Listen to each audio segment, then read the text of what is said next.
guys, this is the final video in our Nissan Silvia build with the completed model here.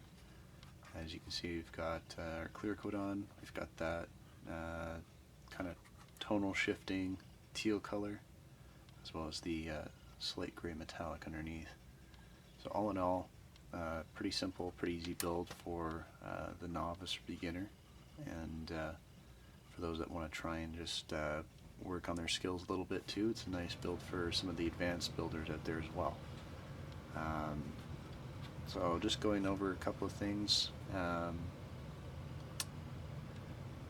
course, there's no engine detail, so the suspension is fairly nice. It's got posable wheels here as well. You know, putting a little bit extra detail into the underside here might be worth your while, might not be,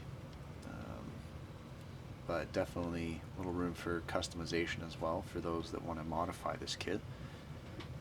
Definitely some room there for work to be done, and yeah, so interior is very nice as well. Could be made a little bit more spruced up. You could probably add some seat belts in there, as the large windshield and the seats are quite visible.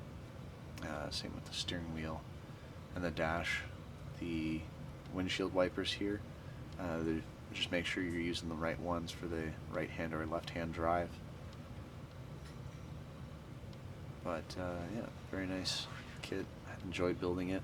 It's a nice little break from the norm, and something to kind of just go back to stock with. And I know that since I built it, Fugu Garage has actually announced that they're building trans kits for it, some C-West stuff and wide body kits for this particular kit, and some S15s as well. So keep an eye out on that. Thanks for watching during the build, guys. Hope you learned something. If you like what you saw, make sure to like and subscribe for when I release new videos as well. If you have a comment, leave it down below, and we'll see you in the next video. Thanks for watching.